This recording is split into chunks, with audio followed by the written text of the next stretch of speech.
The Heresy Accountabilibuddies Podcast is dedicated to all things Horus Heresy. This podcast delves into the grimdark universe where Primarchs clash, legions rise, and loyalties fracture faster than a Land Raider's track. But it's not just about the lore of the Horus Heresy. The Accountabilibuddies also explore the gaming side of things, from painting and modeling tips to product reviews and ideas to help you in your hobby. So, whether you're a seasoned Forge World veteran or a fresh-faced scout, this podcast is your Vox channel to the galaxy. Expect discussions on lore, modeling, gaming, and maybe even the shenanigans that your hosts somehow seem to find their way into. Remember, in the grim darkness of the far future, there are only two things you can count on: heresy and your trusty Accountabilibuddies. Did you find whatever else you were looking for? I did find what I was looking for. It's amazing what you can find digging around. Like, I found episode 173 of Heresy Accountabilibuddies Podcast. Worked that in so hard. And welcome to this episode where we'll be going over transports and other chicanery. But I am Jack, followed by my hosts of Brian, Duncan, Jamie, and John, and Jack. So let's do a quick station identification. Do you love resin bases? Then go to our sponsor, Elric Hobbies, for all of your basing and basing accessory needs. Use code HERESYABB at checkout for a discount. Legendary Monument Hobbies. Monument Hobbies is a one-stop shop for all of your painting needs. Use code HERESYABB at checkout for a 5% discount on your purchase. Pop Goes the Monkey. Find maker of third-party accessory bits of arms, legs, backpacks, and more, where you can get 10% off your first order over $125 with code HERESYABB at checkout. And thank you to our Patreons. Without you, none of this tomfoolery would be tommin or foolery. So I think that takes us right to hobby progress. John, you want to go last? You want? Sure. Brian, take us off. I can't remember what I did this week, but I know it was almost finishing the Sakaran Omega turrets. Aside from the plasma glow effect part, which I need to fire my airbrush up for, which I discovered I'm missing parts again for that, so I'm going to have to do a deep clean of the hobby desk and try to find that. Put the finishing touches on the Forge Lord and the new Cataphracti Praetor Champion or Centurion. I don't know. Not quite sure what I'm going to consistently run them as. Did a little bit more work on the kids stuff. Primed, I think, all the trench terrain I have. So that's ready to be airbrushed when I can get that up and going. I think that's about it for me. What about you, Jack? I continue to work on some tank stuff here and there. Work kind of kept me busy this weekend to the weekend. I did manage to finally fully fire back up both printers. So they just been churning away at different stuff. Some stuff for me, some stuff for other things, some stuff that just immediately went into a box because apparently I labeled the file wrong, so I'm not sure exactly what I printed off, but it was like legs and maybe some missiles, maybe a landing gear. I'm not really sure. It did not bark at me. It did not bite my finger. And I still haven't printed off the one thing Duncan asked for because that's apparently just a file too far. So that takes me over to Duncan. Duncan? Let's see here. This week I worked on a Sakaran. It's almost done now. I've got the turret left to finish building, and that's all the hobby work I got done, other than mailing stuff for people who have needed stuff mailed out. So,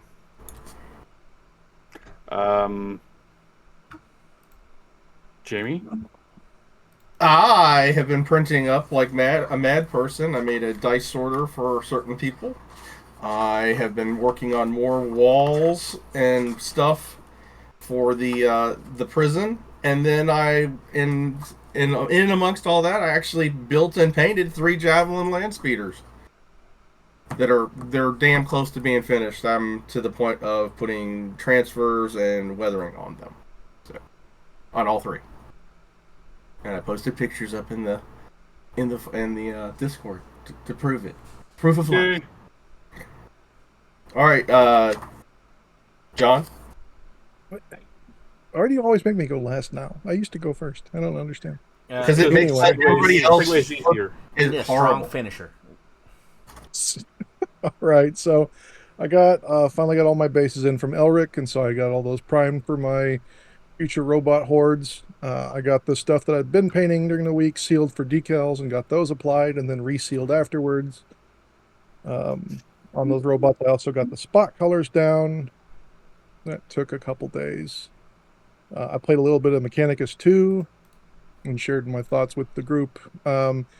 Overall, I'm not as big a fan of 1 as I was. I think 1 is probably a better game as far as customizability goes. You're kind of railroaded into these 5 characters that you kind of have to use. And there's a campaign map, and I'm never really big on campaign maps. I just kind of want a railroaded experience for my video games. Kind of weird like that. Today, I managed to get all of the tech thralls. Some of them I'd primed before, but I'd missed some spots because they were on sticks, so I got everything put back onto corks and got those reprimed. All those Mechanicum bases that I said I primed earlier, I also got those magnetic gripping applied to them so they can be used for transport cases. Andrew is printing me some cool power fists for my Saturnine Command Squad, so I'm getting ready for those coming in. I got the Saturnine Command Squads based. And then today, when I was going to spray some metals down on my next group of robots, my airbrush tank decided to randomly spawn a new hole in the bottom of it, which is not where holes in airbrush compressors go. So it blew a bunch of rusty water all over the place, flipped it over, and turns out that there was already a welded patch there from the company. So it looks like that they had issues with this at the builders, and then just kind of tried to fix it. For $130, it put in 6 years of good work, so I don't think it's that bad. So I had to swap over to the backup air compressor. Yes, I have a backup air compressor because I do a lot of painting. And that's really all I got done. I really think that with the amount of stuff that we do, having a backup air compressor is never a bad thing. It's not bad idea to have a backup for most things we use. Yeah. It's not a terrible price, and they're small enough to move around. So when I was teaching airbrush classes, I was bringing that backup compressor and then the little baby one that Jamie and I bought, little nail gun air compressor. I was bringing that to classes and things, so I had 2 or 3 airbrushes running. So yeah, having a backup was kind of used for that, but since that store kind of went crazy and hasn't reopened, it's now my production line airbrush compressor. Yeah, I should probably really buy a backup air compressor because the one I'm sitting on is 11, 12 years old at this point, I think. Yeah, I'll probably end up getting the nice one from Harbor Freight because they all basically come from the same factory. They're just different labels on them. Yeah. When it goes on sale, this time. That is two things you don't normally hear in the same sentence. Nice and Harbor Freight. Well, they have their top of the line stuff. That's now. what I'm. It's like that whatever Black Series or whatever. Black Widow. The Black Widow's the name of the airbrush, but yeah. I mean, so the airbrush compressor I use is the Cool Runner from Amazon. We've got it in our shopping cart. It was $139 to replace it now. It was $136 years ago, so inflation didn't hit that thing very hard. I've got the tanked Badger one, which I got in basically the same thing. Yeah, so it's the same thing as that. I mean, they literally all come from the same factory. I mean, it doesn't matter who you buy it from. I just tell you to get the cheapest one that has the features that you want. Yeah, and I couldn't go any bigger. I'm kind of stuck with this size because of the converted computer desk that I'm using for my airbrush booth. So I couldn't get like an extra half horsepower or whatever the full horsepower one is, or a bigger tank or anything like that. This is perfectly made for that. I mean, everyone knows its size. I used to use a like a shop compressor, a smaller one, you know, that you could fill up truck tires and run nail guns and stuff. So kind of loud, but I mean, Did somebody it say worked. Duncan? Yeah, Yeah. I mean, I still have as my backup. I still get the Husky hot dog over there. Ever since I switched over to using the quiet one that almost no one can hear, Silent including air or myself, whatever it is. it's not it's not quite silent, but it's one I Right. got that was really quiet for Amazon, and it's like $100 at the time, so I can't complain. Again, I mean, like, if people are wondering about air compressors, they literally, it's like 2 factories over in Asia that make them, and everybody uses the same same company that makes them. They just put different labels or paint them differently. So Yeah, Just- the exhaust fans on the spray booth are louder than this quote Yeah. unquote airbrush compressor, so it's not that bad. just people don't go crazy like having to get like a super duper one.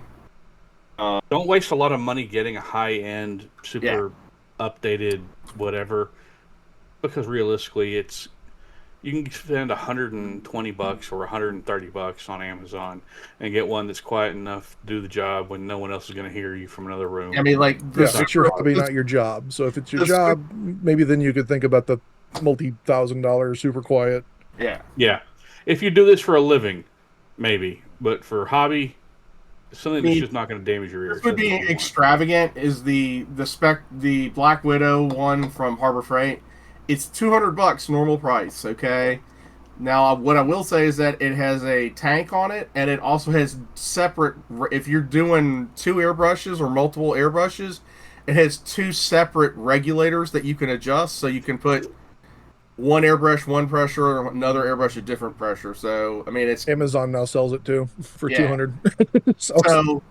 It was in the same listing as the one I previously It's bought. a nice compressor, but what I would tell you to do is wait till one of them 25 to 30% off coupons come out, which they usually do around Christmas time, or if you haven't been to in a while, put a different email address in and you'll get one, and just wait till it goes 25% off. So, but I mean, like, yeah, don't be spending like thousands of dollars unless you're like a professional airbrush person. And also that little, there's a little handheld one that people get for like travel airbrush. Oh yeah, it's like they only push 17 psi. So, like if you're doing washes like I do, which I know people think I'm crazy for doing that, but you run it really low psi to do that. It's good for that, but for everything else, wouldn't bother with it. Yeah, I picked up one to do terrain, and it wouldn't even spit the paint out. Yeah. That is always a concern when you buy one of the novelty ones or one. Well, I of the mean, ones those things are expensive too. Those handheld ones, those portable ones. Got like 50, 60. I've used one that was actually pretty solid, but the trigger and the gun that it came with was only single stage, so it was only really good for base coating, but it did a good job doing that. Yeah, and the trigger won't actuate either unless there's proper air pressure on it, which was weird. Which means it's not just a single stage, it's a single stage missing a grommet. Yeah, it doesn't make a lot of sense why they do things like that, but they still somehow and sometimes do. That saves them 5 cents on every one of them, and when you're making 10 million of them, that adds up. Yeah. Yep. Anyway, as you were saying, Sorry to your bother. airbrush developed a filter, or your tank developed a hole.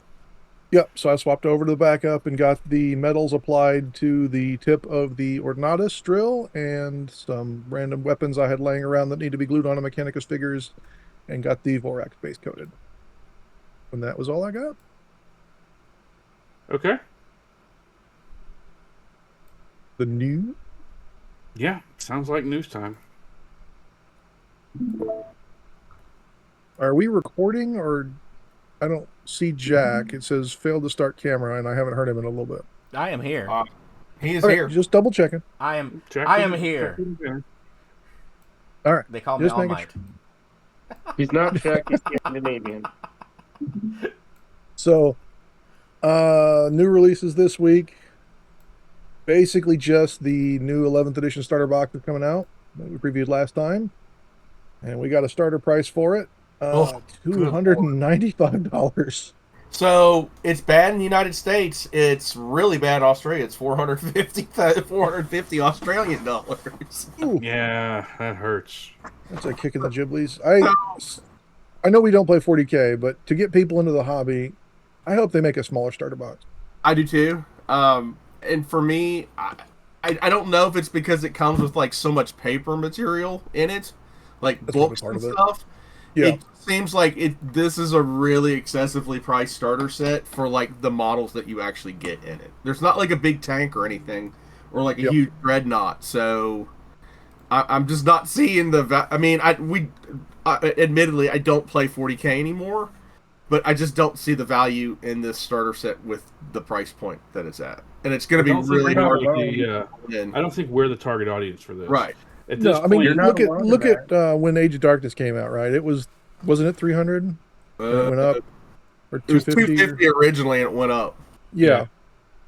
I mean, so I can kind of see these like flagship launch boxes coming out, and then they come out with something smaller later. I kind of wish if they don't do that, they should. Like that way, you can get a sample rule book, maybe. I Right. prefer like a real rule book, but But something the to get thing people is, into with the the game. Age of Darkness, like 2.0, it came with a freaking Spartan in it, man. Like, Yeah. it was a big box. I mean, like, well, legit- 1.0 came with the Saturn 9 and a bunch of other stuff too. So. right. I mean, like, that Dreadnought is like 130 by itself. So, Yeah. You're not that's what I'm alone. saying. All the 40K players I know have had the same reservations about the box set. It's a big tag, and the contents are kind of lackluster. I mean, like, I know a lot of people. I know a couple people that they're friends of the show that have already played 11th edition with the rules they put out, and they say really the only thing they want are like the supplemental stuff, like the ancillary bits and gubbins. right. They don't Yeah. want the new starter. They just want the rule book, and they want the decks, the card decks that they say almost you have to have to play. eBay is already full of half sales and things like that. So, So yeah, I like don't. just buy the Marines for 150. I think the lowest I saw was 120. I mean, and They're yeah, selling a off lot of pieces people- of it for 30, 40. I mean, because I know orc players that are going crazy over like some of the orc stuff in it, but they're like, I don't want any of the Marines. But Well, let's be honest. One thing that's pretty much been a universal consistent for a while is box set comes out, GW drops it, people see it, see the contents, go, oh, I really only want that, and then they become eBay fodder really Yep. fast. yep, And Well, same thing people happened make with- money on it.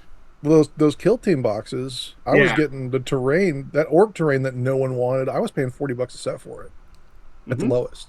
And I Yeah. bought like 6 sets. I was like, that's a steal for terrain.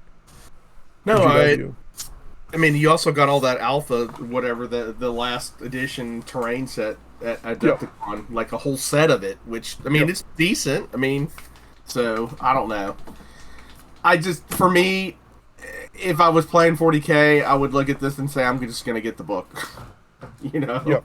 the book and the decks. So, Yep. I mean, I kind of want the speeder. I think it looks cool, but I'm not paying that for just one model. So, Next agree week, pre-orders. We got the rule book. Really nothing heresy in here. I thought the area terrain set was kind of interesting since they're forcing people to use their terrain. Nice that they have it as a set. But the important part's down here. yep, Huge reveal from Heresy fans on Monday. sneaky. You know what else happens on Monday? I go back to work. I go to work. Yeah. My Mastodon shows up. Oh. Oh. So you're saying that it's likely to be a plastic mastodon just since you ordered one? Maybe. With my luck, yes. Yes, that's what's going to happen. Same thing happened with the jet bikes when I painted them all. They came out in plastic. I'm just Well, saying. thank you for providing the impetus for plastic mastodons, So- John. We truly appreciate you. So I walked away for a second. We're talking about this spoiler for Monday, right? Right. Yeah. And Hoentar Ultramarines do things by the book. Is that star for this section right here, or that's a different section? It's for Different an section. asterisk up someplace in the Oh, damn. up above. It's not. There was there's Ultramarines in the Armageddon books. Damn, I was hoping it was going to be, was it Battle Zone or whatever they call those thing, Imperial, second nut. Imperium Secundus. Yeah, Second- yeah. No. Damn. No, sadly not. Oh, that would, I was hoping for some glorious Ultramarine stuff. Well, now I'm back to not caring. Well, I hate to bring you down more, Jack, but during the week we lost a great titan of the gaming industry. John Blanche passed. Yeah. That hit in a way that I didn't quite know how to feel about that. Yep. I think all of us on Wednesday definitely said some things about it. Yep. Yeah. It definitely. I mean, his artwork pretty much was the foundation of the Heresy. Yep. His artwork's pretty much the foundation of Grimdark as a whole. Yeah. Yep. Well, I'm just saying directly for us. Basically that's where Heresy came from, was his artwork. Yeah. His really stuff in the 4th edition rulebook really set the grimdark tone in my brain for sure. Yeah. Yeah. I remember my introduction to Warhammer as a whole was many, many, many moons ago, going over to visit with my mom and my sister, going to go visit my grandma, and going into a bookshop/game shop that I didn't know what it was in the town she lived in, and finding this magazine that had some artwork by John Blanche on it of a Space Marine, and was like, man, this is pretty cool. Yeah. And then grabbed it, and then got the 40K box set, and learned 40K while there, played 40K when I came home, and then eventually branched out to Heresy. But yeah, he was literally the introduction to me for 40K, and I know for a lot of people as well. His Titanicus artwork is what my first 40K purchase was, the computer game, and it really sucks to lose him. Now, I will say, some of the stuff he did is a bit controversial too. I know a lot of people didn't like some of the miniatures and stuff that he did. They liked the artwork, but they just didn't like some of the stuff that came out of the, like the actual miniatures. Now, recently he's had a bunch of books, right? Yep. And he's also had the paint line from, was it Army Painter? Army Painter. Which, I mean, John, you used some of it, right? Yeah, it's good stuff. I mean, it goes back to some of his older stuff. So as he was aging, he was actually limiting his color palette more and more. I don't know if any of you've seen some of his newer, quote unquote, newer stuff in the last 10 years. He started just completely throwing out blues and stuff. He was just doing the browns and different shades of that's browns. where that meme came from, huh? Yeah, that is exactly where it came from. Yeah, he was actually hiring a bunch of YouTube artists to do armies for him so he could keep playing games into his later years. He had some health issues and things like that, so it's sad to lose him. Because of that, Displate has a bunch of Blanche artwork. They've updated him to some of the texture prints. Well, that's cool. So you can get some of his ancient artwork. Not that my wife would allow me to put them up anywhere in the house, but yes, that's cool. Yep. Yeah, some of those I would definitely enjoy taking to work. Tell her you're a big, strong boy, and that you're going to put your artwork where you put your artwork, and she can suck it. You've never met my wife before. No, I'm trying to get you killed. I see 2 feet of open real estate behind you. You can do something. That's where the rest. I haven't had a time to put up the rest of the posters, but that's where all that's going. Yep. Warhammer Merch dropped a bunch of stuff, so we've got. Yeah, I need to get that. We've got the Joy Toy Iron Warriors. We got a Mark II Legionary with Bolter. We got a Mark II Legionary with Bolter and Vox. Legionary with Bolter and Vexilla. Sergeant with Power Sword and Plasma Pistol. Mark II Assault Marine with Heavy Chain Axe. Mark II Assault Marine with Shield and Normal Chain Axe and Bolt Pistol. Assault Marine with Mace and other stuff. And the Praetor. Yep. Oof. With Servo Skull. With Servo Skull. He looks praetorific. And then finally, what Jamie was alluding to, the Dark Angels banner. Yep, I need to get that. You said that they weren't that big, though, right? They are not that big, no. Okay. Is this the one that will fit on your desktop?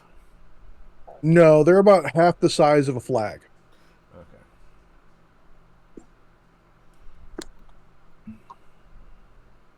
Starforged. Oh.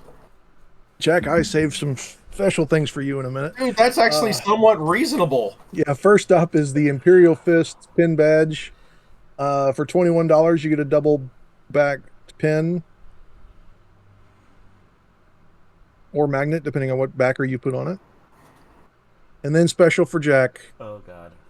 Why? To chase away the darkness at night. Oh, my God. Oh, good God. The Ultramarine Titus Helmet Nightlight for $291.99 US. I have something to say. My kids actually saw this. That's a nightlight? They came and asked before that. I'm like, dude, I'm all for that.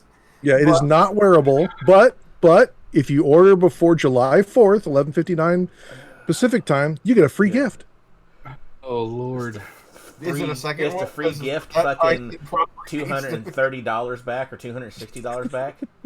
I gotta ask, can you hide like an Amazon Alexa inside that?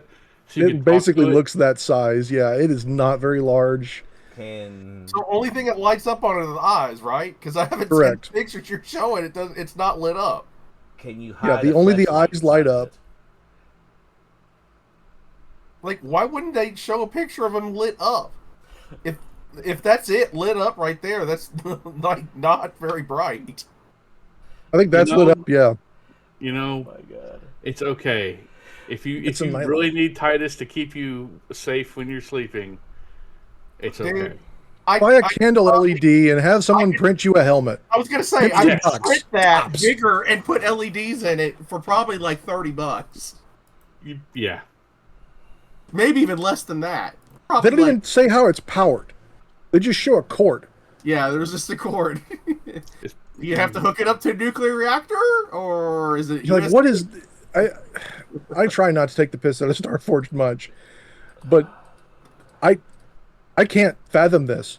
I don't understand. I am so proud that they put this out because I know how many people will jump at this just so that Lieutenant Titus can protect their children while they're asleep. So for $300, you can buy. In fact, if you have more than one child, you should get one per child. Oh my God!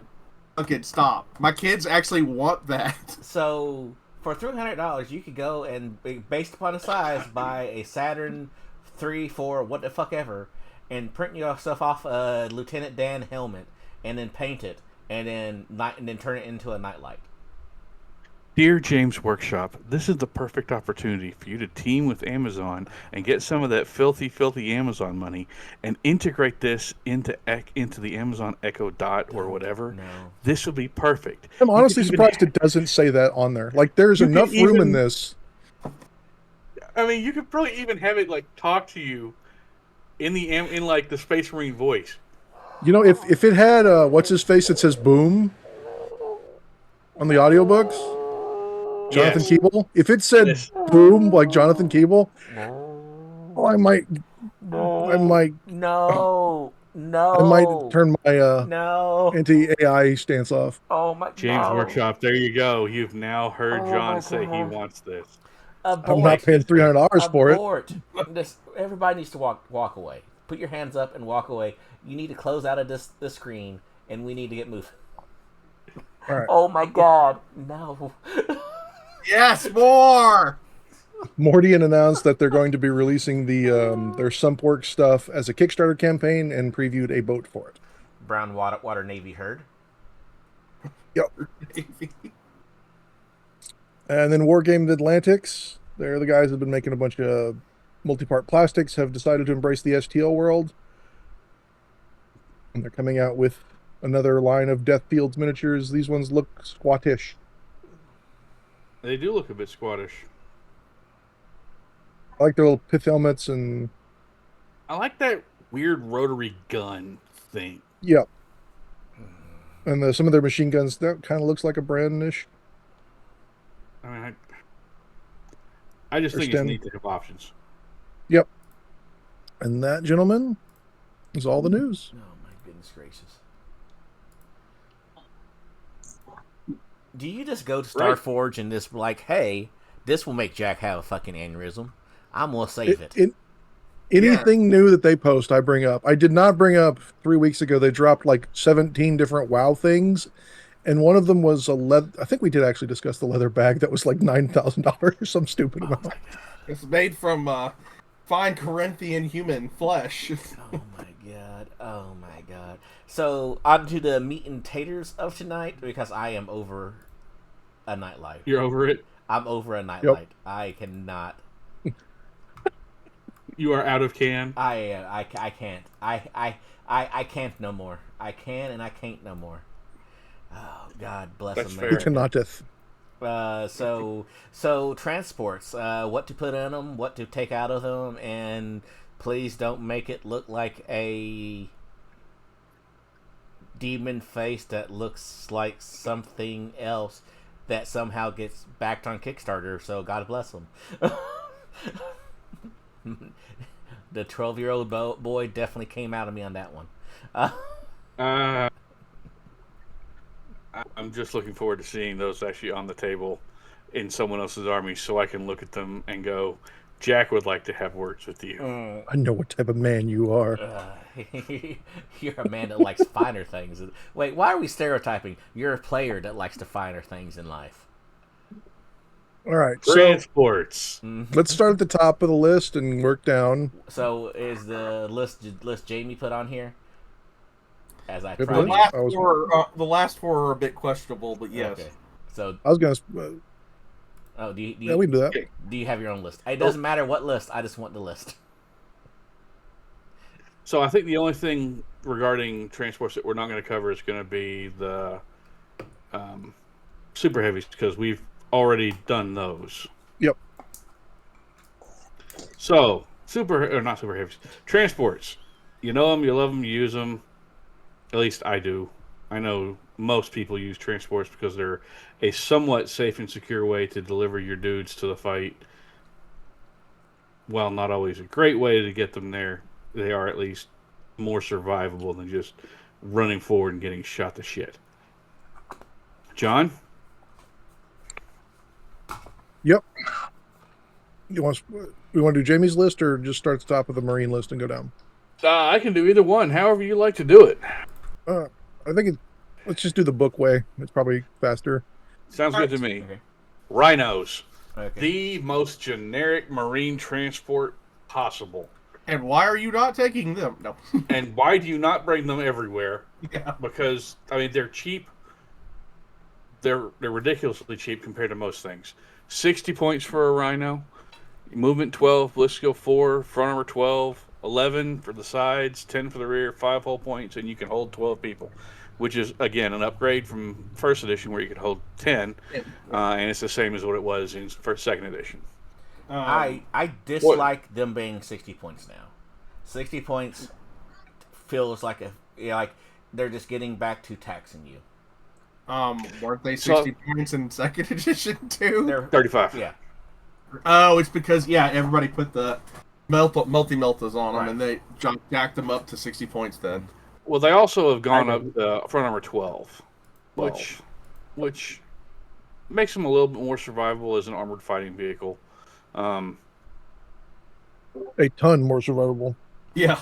It does cut out a lot of stuff, weapons-wise, from being able to cause them any harm from the front. So that is a huge thing. For that 60 points base, you get Smokescreen for your trait, your Legions and Alliance, your Legions Astartes, your Allegiance, you are a transport, you're a light transport with auto repair 4-up, you get 2 pintle-mounted bolters, both of which could be exchanged for a pintle-mounted combi bolter for 5 points, or you can swap one of them out for a Legion pintle weapon mount from the Legion pintle mount list. You can also get searchlights for 5 points, 1 hunter-killer missile for 10, or a dozer blade for 5, and you have access points on sides and rear. And we know what Duncan puts on the little... Yeah, I throw the Havoc Launcher on there because why not? It throw out a status, and it's strength 5, and it's a template. So, a lot of the pintle weapons got exorbitantly expensive, and they're not that very good anymore. So, Havoc Launcher kind of, why not? I mean, it's cheap, it's reliable, it does the job. Yep. And I think it's also one of the most ubiquitous vehicles in 40K or Heresy, period. It's the backbone, literally, of every tank. It is. So it's good to see it. The new kit's cool. Yeah, the new kit's nice. It's easy to assemble. I'm not gonna go that far. It's a nice kit, but yeah, it has like 8 billion parts compared to the one before it. But okay, so compared to the older ones, yes, it does have more parts, but it's the instructions are simple. Assembly is easy. The good thing about it is the old doors that you get from Forge World will still fit. Yep. There's the huge cottage industry of 3D printed bits that are out there that'll fit doors or front hatches or top hatches or rear hatches on them. I mean, they do the job. I think this is one of the models that I would actually encourage people to, A, get secondhand because of how long this model has been in production. B, if you're a brand new player, go ahead and get the Mars pattern one, which is the old boxier style. Doesn't have. They're actually more expensive. If you're not going used, okay, or eBay, the Mars ones are actually more expensive than. I'm just going about ease to put together, along with the wide variety of different add-ons that people have just lying around that you may be able to go to your local guys and they may have an extra set of doors, not Land Raider doors, but Rhino doors or Rhino tops just lying around that they don't need. Versus good old Rhino. Go ahead, Jack. I'll finish off what you're. I said, well, this is versus like the round doors that maybe not necessarily everybody have around, and it's a special order for planes. It is for somebody starting off. It may cost you a little bit more money if you buy them new, but it's an easier step in, especially if you never put together a tank. I'm all for getting something that you can accomplish and build that. Not motivation, but inspire confidence in yourself about building something successfully before you go on to more difficult things. Like, I wouldn't wish upon anybody some of the newer Dreadnought models that they have out there, especially for the first time. Like, if you're a first time, just don't. So another thing about the Rhino kit. It's also like along kind of the same lines with Jack. If you're just getting in the hobby, get a Rhino kit, like a used one, and just learn to paint on it. Like, strip it, repaint it. You can probably find cheap Rhinos in your local game store for $10 to $15. Razorbacks. Like, if you're trying, Razorbacks, whatever. Like, all you're trying to do is if like you get one, you just paint. You try different paint recipes on it. You don't like it, you strip it. You go paint something different on it. You just you keep working on it. Whatever. But like, you just paint over it. You just keep painting over it till the point it gets to like that Necron meme where it's like a giant glob of lead melcher. But yeah, because it has all the textures of most of the vehicles you're going to use as a Marine player on it, so it's a good thing to try out stuff on. And I know we covered this tank last week, but I would also echo a lot of these sentiments towards the boxy style Predator, especially if you're first time. Predator. Yeah, especially if you can get one off of eBay where people aren't really using them anymore because of 40K. They're legendary. Another good thing about the Rhino is if you get a Predator kit and you don't fully glue it all down, you can use that hull with very, very minimal extra work to run it as a Rhino. Yeah. And if you get Rhinos, you can get minimal extra stuff on eBay or Etsy or wherever, upgun it to a Predator. I mean, they're simple and easy. You've got the hatches and things like that, the hatch weapons. There's tons of 3D files for all those now. Yeah, it's ridiculous. It's a whole cottage industry just by itself on like cults. Yep. Or if you don't have a printer, Etsy. Yeah, huge on Etsy. But other than that, somehow the Rhino, being one of the most ubiquitous tanks you can possibly get, and being the most common transport, is in my mind currently for Marines still the best transport you can get for Marines. And it's cheap, it's fast, and it's reliable. I mean, like, I think almost every list I've built in 3rd edition has at least 3 of them in it. At least 3. I don't know. Yeah. It's, I don't know. The 60 points is still a sticking point in my craw. I dislike that. That's just me. Well, I do think the price adjustment that they gave it is a bit of a sticking point for some. well, I mean, But like at I this would. point, given the points across the table are so vastly changed, I'm not going to consider that a huge gripe. For me, it works. For It me, works. no offense, it's a cop because my rhinos were already usually when I was running them were 65 to 70 points anyways in second edition. Now my 65-point Rhino is now like 100 points. Yep. There's a concern. I think Rhino should be kept cheap and run as dirty as possible. Yep. So, I think having a 70-point Rhino is probably the best position for one in my position. I mean, I've gone from having like fully kitted out tactical squads with overcompensated rhinos with the multi-meltas to have them literally as plain Jane as I can tactical squads with stripped out rhinos. Literally just throw them on an objective. You know. Yeah. Get them there and hold an objective to score. That's it. Their function has absolutely changed from first to second and the second to third. Oh yeah, totally. Yeah, before you could use them to reliably hunt other tanks with that multi-melta. Pop the roof out, and if you had like, what do you call them? Like heavy weapons on Spencer webs or whatever, you could do drive-bys with them. Yep. But yeah, you can't do that anymore. But yeah, Rhino. It's ubiquitous and it's been there for this long for a reason. I think honestly in iconic tanks, it's more iconic than even the Predator, just because it's been there so long. Yeah. See, I would argue that with something else that we're going to talk about a little bit later on. Go ahead. Like right now? No. Possibly? As we get further down the list. Okay. So John? Next. is it time for the DP? Yeah. It's the potty boy. It's the potty boy. The drop pod. He's a little cheaper, Jack, so you can get your points back. On a Sad face. 4-term game. Yeah, sad face for the drop pod, man. I have like The drop pod itself isn't the problem; it's the game rules. It's the game rules, yeah. Yeah, I got. Well, no, there is a problem with the drop pod. They dropped the transport capacity.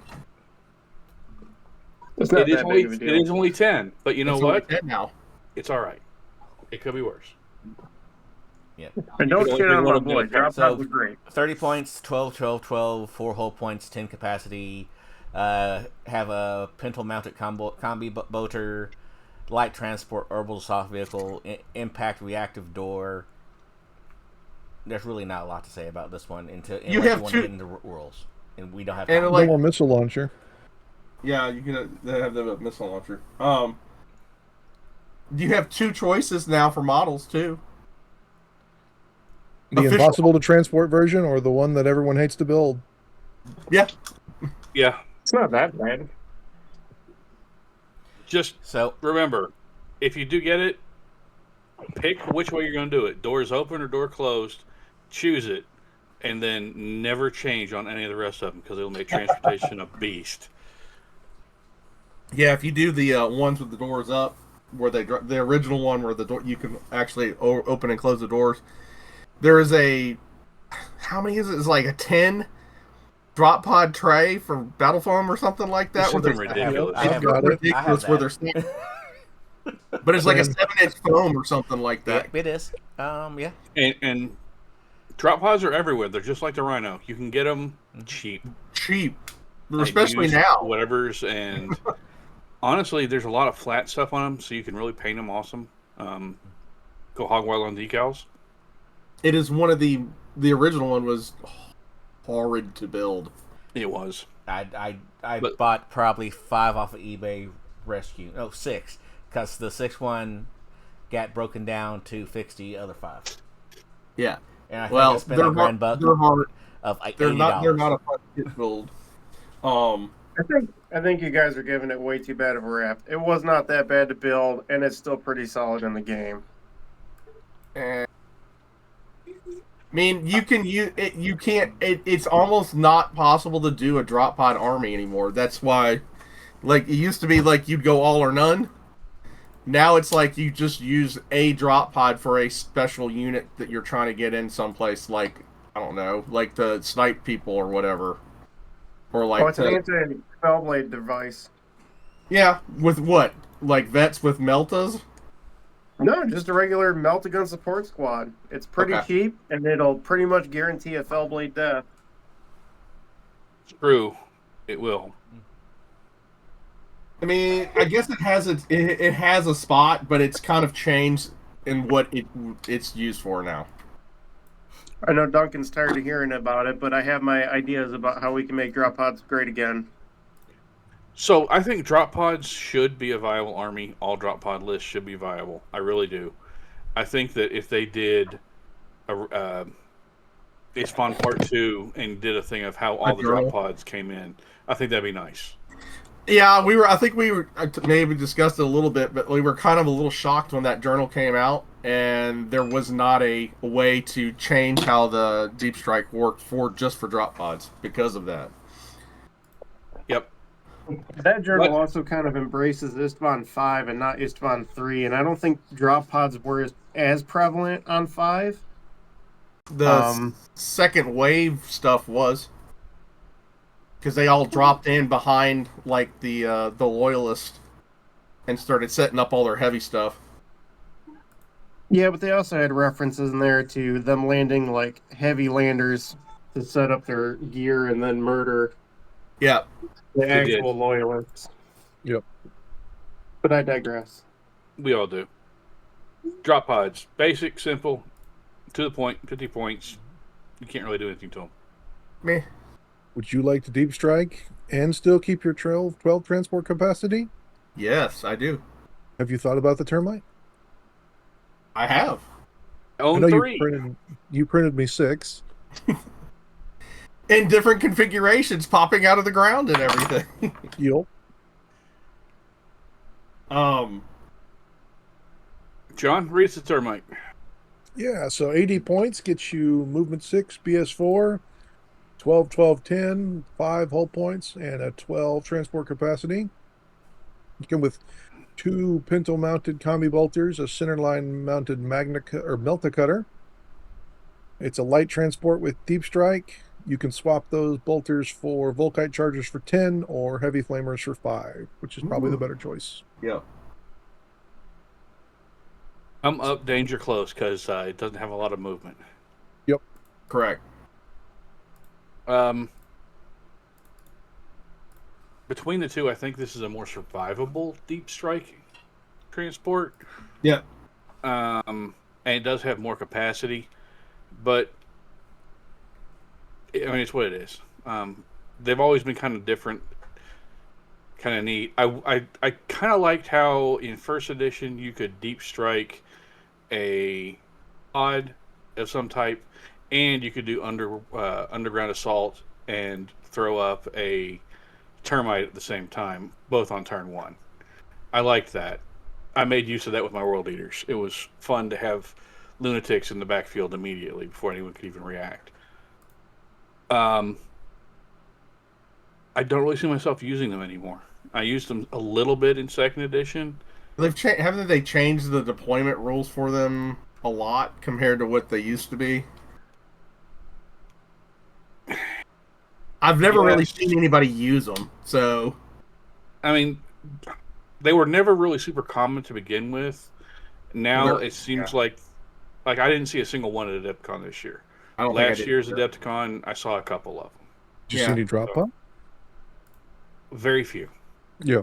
That's kind of the point. I saw red drop pods. Yeah. I've seen a few of those, but I haven't really seen a lot of deep striking or plane bound transports in general in this edition. Yeah. Correct. Between this and the Rhino, comparatively, it's more expensive. It's much slower. Yes, it gets you in the backfield faster. They're not the same thing, but transport capacity-wise, they're nearly identical. Right. I would likely throw this in if I was going to be deep striking behind a fell blade rather than a pod, just because it's got the melta cutters as well. So you could have that suicide melta squad have extra melta ability from the pod or the termite. Yep. Well, it does, but And you're the 2 extra transport capacity. Yeah. that, and then but you're also paying 30 extra points. Yeah, you are. You're definitely spending more money or more points to have one. I mean, it's definitely more survivable, I would say, and it can do more once it gets in, but slow is very slow. And unlike the pods, which are immobilized once they're arrived, Right, they don't move it's ever. one and done, and you're there. You can also put some actual other weapons on here, so that does make it a little bit more viable. I mean, they're not much, heavy flamers and volkites, but that melta is nice to have as well. Yeah. Is it worth more than the pod? Depends on what you're trying to do. It kind I of haven't does. looked at how you deploy out of it. Yeah. Deploy on the sides. It's got there's 2 side doors. mounts. I think one reason why you don't see as many of these is there's only a Forge World model of it. Yep. That's I've fair. seen people use the Mantic rat driller a few times, but it's I know way people- undersized. I know people that 3D print them Yes. in there's that mass. too. But for most, I think another reason that you have a lot of people that don't take these is because it's a Forge World only model. It's pretty expensive for what it is, and a lot of times it's not for sale. I mean, it's like out of stock. So I think it has more to do with headcanon, to be honest with you. There's not a lot in the fluff bits about underground assaults. yeah, I mean, Yep, I'm I agree utterly there. not disagreeing with you. Speaking of something that is pretty much everywhere, Land Raider Carrier. Yep. 265 points gets you the good old-fashioned Land Raider. So Jack, is Movement. this your tank that you were talking about that's more ubiquitous than the Rhino? Yes, because this and a Dreadnought is what helped get me into 40k.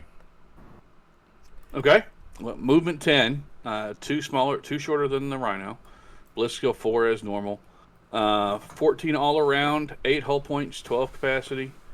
You get 2 sponson twin last cannons. You get a front hull twin heavy bolter. You're an assault vehicle. Auto repair 5 up. You are a transport. You get smoke screen and standard Legions of Astartes stuff. You can swap your front twin heavy bolter for a twin last cannon for 10 points, or for twin heavy flamer for free. You can have 1 item from the pintle mount list added to it. You can get 1 HK missile for 5 points. You can get searchlights for 5 points. And you've got access points on the side facing, on both, and on the front. But you can't put a dozer blade on it. So if you're moving through terrain, you get to knock off 2 from your movement. Not really a big deal, but it's kind of what it is. Mine has a dozer blade glued to it. Mine Actually, has magnets stuck on the sports. Some of mine have magnets stuck on the side, so I can throw them on there. But yeah, The new kid actually has a dozer blade. why? You can't use it. It's not in the rules. Probably Just- for the next Land Raider we're going to talk For the about. next Land Raider variant, but the new kit has a dozer blade available for it. Okay, so it's a Land Raider. It's the assault version of the Rhino. You can get out of it, assault, do whatever. I Jeez, can't you tell don't you even how have. many. It's a pretty damn good tank by itself. It's a great tank. It's a Brian- great tank. Hush your mouth. It's a great tank. I mean, you can make it into a the Godhammer variant, and Yep. last cannons everywhere, and deploy bucket loads of guys who have close combat weapons into whatever they need to get, while shooting at everything else. I mean, it's just 14 It's- armor all the way around. I can't tell you how many times Jack has dumped out Terminators with Thunder Hammers and Storm Shields on me in 40k over the years, and been like, deal with them, and then Yep. my guard shoot them with laser rifles, and watches I don't wound anybody. It's a good kit. The new ones are good too. So, like plastic. You want ones. to hear my and butt? I'd love to hear it. So Contrarian Brian. It's not contrarian. It makes me sad because I love Land Raiders. They are also one of the things that really got me into 40K back in the day. Land Raiders and Dreadnoughts, just like with Jack, they just hit that "this is awesome" spot in my brain. They do. For 265 versus the flat 400 for a Spartan, the las cannons are kind of underwhelming compared to quad las cannons or the laser destroyers. And I have tried to put 2 Land Raiders in a list, but they're so expensive compared to just dropping in 1 Spartan. I've been having a really hard time with it, especially if you run the 3 sets of double las cannons. I'm going to keep trying to make it work, but it's just been a struggle for me. And I've even been able to work up lists where I can fit 2 Spartans in, and they perform pretty well. So I don't know if it's just a mental hiccup for me, but that's my only criticism of Land Raiders this edition. I have fantastic tank. They're tough, but that Very 265 price tag is kind of rough. I mean, most of my lists, I usually have at least one of them in it. And I actually have a list that has 3 of them in it. So, because I'd rather not put all that into like 1 or 2 Spartans. That's fair. I will say that I can't tell you how many times, just like the Rhino and just like the Scaran, I have built this thing, or built various of the Land Raider types over the years. I'm also going to make my opinion known that I think the not the 2B, but the armored side mounts, the armored Mark one Sponsons, the ones that look more like a World War I tank. Yeah. That's my favorite style. I prefer the way they look. All my ones for my World Eaters are that. Yeah, I got those for mine. The wraparound tracks too from.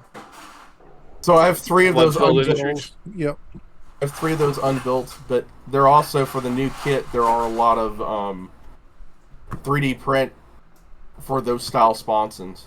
Like they're all over the place. So I think Going back Artisan to Brian's point really or good Jamie's point about not fitting them in 3 vehicles. Would you rather have? Oh, it's 265. I did the math wrong. Would you rather have the Mastodon or almost 2.5 Land Raiders? I'd rather put a size 12 boot on the table just because of all the looks you get. I don't really like the Mastodon's aesthetics. It is ridiculous. It really is. Joke aside, I'd probably take the Land Raiders just because I already have Raiders, and it's easier It to depends do. what I'm trying to do. If I have like some gargantuan squad, like a Death Star squad, yeah, I'd probably put them in the Mastodon. But if I'm trying like normal squad sizes that are not like huge, or they're not all like Saturnine Terminators or something special like that, like Interdemptors or whatever, yeah, I'd probably just leave them in Land Raiders. This is also another kit that really fits with Jack's mention earlier. If you're just coming into it, you can find Land Raiders for cheap. Yep. It's been around since what? Well, the previous plastic one's been around since 3rd Yeah, At least. 2001. 3rd edition. Yeah, they had the Land Raider and the Land Raider Crusader. Yeah, you can get various types of Land Raiders relatively cheaply.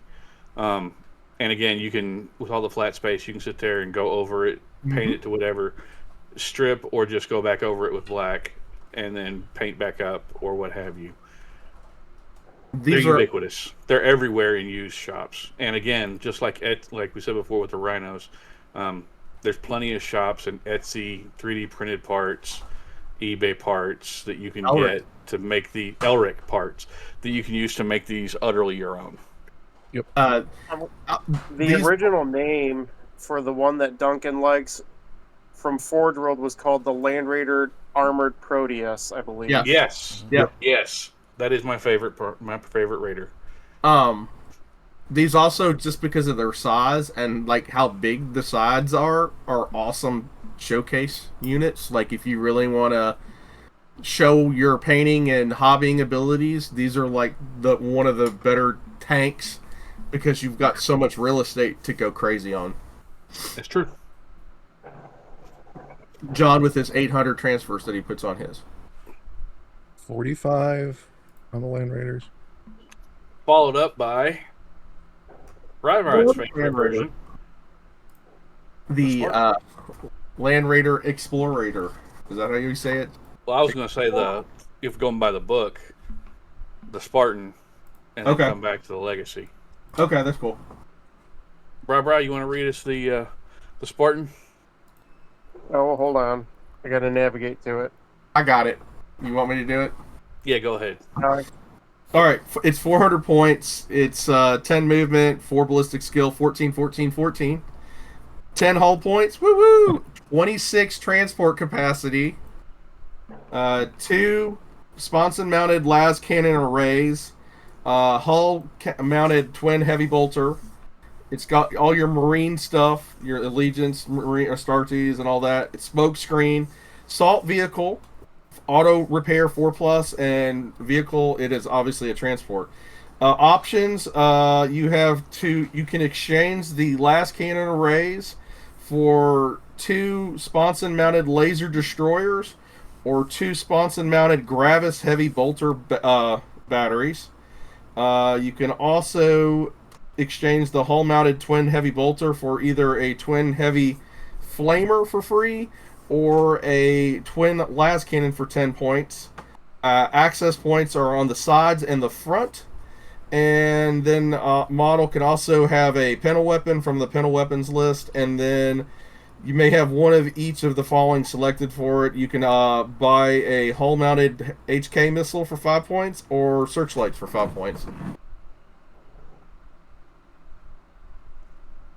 So it's like points. It's your Land Raider on steroids. It also heals itself better, which is a big thing.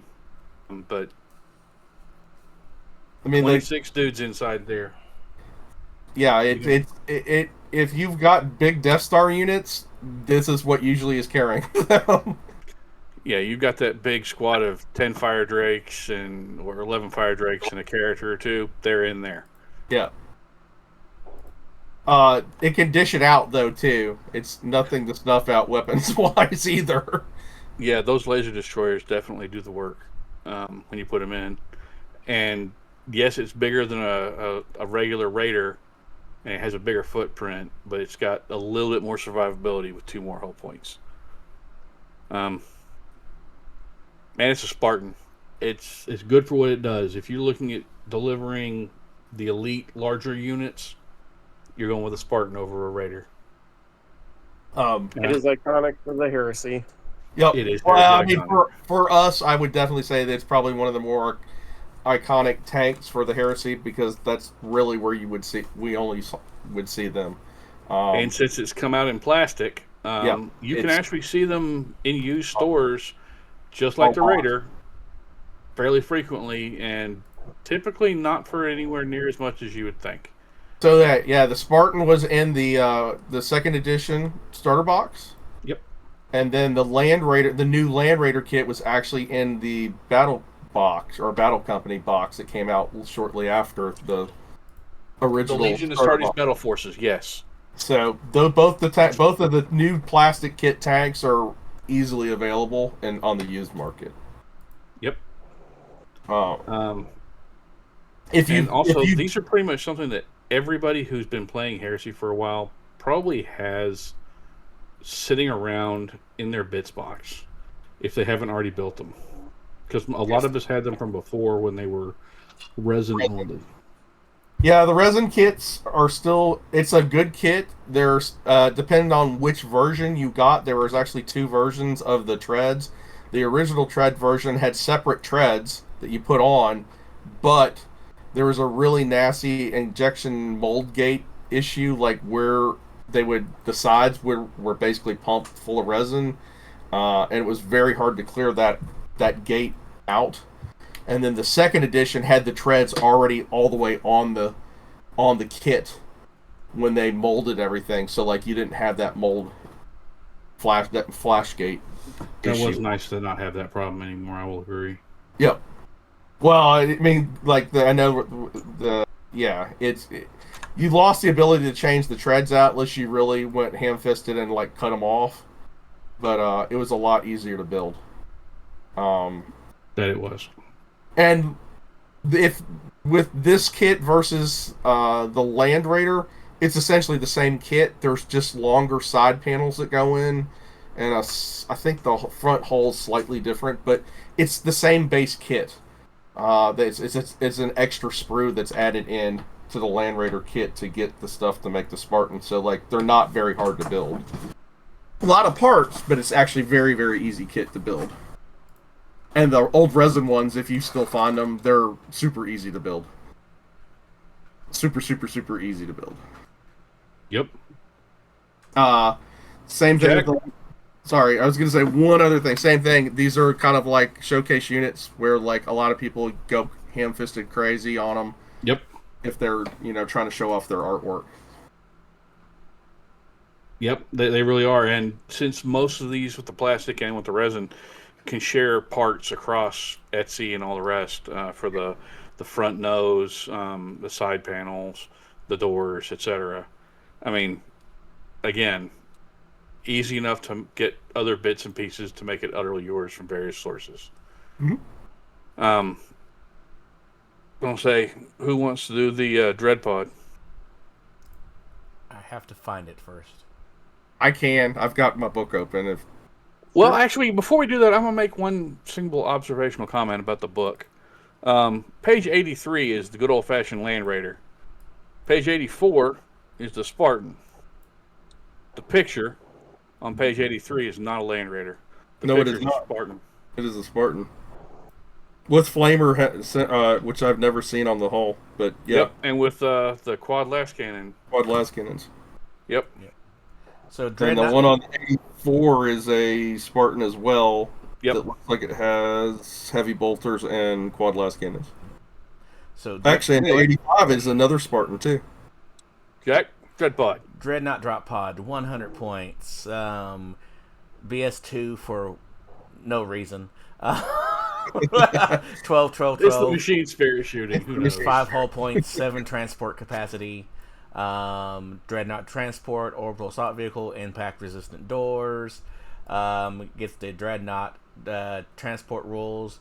Dreadnought Drop Pod can transport dreadnoughts to the battlefield. Surprise, surprise. Only one model can be embarked in the model with the special rules. The embarking model must have the Walker type. And the embarked model cannot have the bulky X special rule with a value greater than 7. Oh, can I say one thing that I'm disappointed about from second edition with this? Sure. Second edition, you used to be able to transport rapier arrays in these. I never saw anybody do that, but yeah, it was rare, but yeah, I never saw anyone do it. You could, but now you can't. Yeah, because now you have to be a walker. Yep. But this means that it being bulky 7, is Saturnine bulky 8 or is bulky 7? It's bulky 8. I don't know. So no Saturnine Terminators then. Or Saturnine Dreads. It can fit all the Dreads except for the Saturnine Dread. Which fits. Which is sad. Yeah. I mean, it's the Dread Pod. Mm-hmm. If you find one of the older resin pods like this from Forge World, that thing's a nightmare. Pin the bottom because the bottom will fall off. Well, the bottom's too hard. Look at it. Yeah, it isn't. That's enough of them. That yeah. Also, glue this bastard's doors shut just so you can have some stability because it's going to be wobbly and it's going to try to fall over, and that might help hold it together. I pinned all the fins, like top and bottom, which helped a whole lot. But yeah, it does. It's still terrible. There's only 3 fins, so like the normal drop pods have 5 fins. This one has less fins, and then the doors are even bigger. And they're weighty. Yes, it's the easiest way to put it. Yeah, the first generation Dread Drop Pod from Forge World used to break its hinge every time you open the door. Yes. It took a lot of modification to get them to actually be able to open and close. Which actually had magnets in the ones that I did. I didn't magnetize, but I remember using like 2 tubes of super glue Oh yeah, to get the bastard to stay together. yeah. It was a pain in the ass. It really was. The newer ones are essentially it's the same one, but it's just taller. You could actually fit other dreads in it other than the old box knot dread. I mean, I'm glad that it's an option still, It is. but it's a kit I look forward to never ever building again. And that's the nicest thing I can say about it. I will definitely never say built one. you need to to say you've built one. It's kind of like building a Fire Raptor or a Storm Eagle. I've been given 2, and then I wound up giving them to people that needed them more. That's I think one was built and the other one was new in bag, but had problems. I need I would say it has a specialist spot, like especially if you like doing stuff like Duncan does and absolutely just destroying stuff like hell in the backfield early on. I mean, yes, it can do it. It can deliver the guys into the backfield to do that. But it's 100 points. It's 100 points. It's also a nightmare to build and transport and deploy. So this is a kit that I would highly tell people. This is one of the things that needs to be built in plastic at some point, like soon, because otherwise, I don't think any of us would recommend buying one. Oh God, no! I wouldn't recommend buying one at all. Nope. If you can find any way of doing it that doesn't involve actually getting one of these, Tallboy and put some cardboard fins on it. I mean, just avoid this model at all costs. But if you have to have it because of what you're doing with it, good luck. Use copious amounts of glue. Pin every single thing you can, and then when you think you've pinned it enough, pin it some more. Magnets are also your friend. Bondo. Green stuff in like copious amounts. Like, I mean, it's terrible. It really is, kit wise. It's also $129 still. That's actually a lot less than I thought it would have been. Well, it's also out of stock. As far as actually using this thing in the game, honestly, I think that one of the best use cases for this thing is to take the Leviathan Dreadnought, which is probably the Dreadnought that's hurting the most, and deep strike that thing with probably 2 close combat arms. You can still drop in and melt the rear of a tank, and you'll get close enough to get the melter rule off. Yeah. And you should wreck that tank. And then you got a big problem in their backfield that they got to deal with, especially when you add in the prospect of discharger. Well, and just think the amount of Leviathan kits that are available right now, because they're literally added into any box set that they have. That's true. Basically, you're only paying for the drop pod at this point. It is a very reliable way of getting your Leviathan, which you'll probably have a pile of, to combat, and quickly. So, yeah, rather than just knocking the kit, it does function. But it's 100 points for you'll never use it after you first deploy that down. Yeah, it's a big tax to do that with a Leviathan Dreadnought. It is. I do want to say this too about any of the drop pods right now that I think is being missed. When people do the interceptor reaction and shoot at you, they have to shoot at the drop pod. They do not shoot at the contents of the drop pod. This is true. So it is, in fact, a way of guaranteeing safety for whatever's inside. So that is one advantage, I would say, to having a drop pod over some of the other methodologies. But I digress. Next unit. Oh my god, I hate building this thing. Which one are we on? Well, hold up. Does the termite not have that same limitation? I think the termite would, because you would have to shoot at the thing that's coming in via deep strike. Yeah. And the only thing that isn't protected would be a unit that's arriving via deep strike, like jetpacks or teleportation, stuff like that. Yeah, sounds about right. Okay. So this has got to be in the top 3 worst kits to build, period, like ever. It's not a Charybdis or a Fire Raptor. I've built both the other ones, and I would rather build them than this kit. Okay. Easily would rather build a Charybdis than this kit. Okay.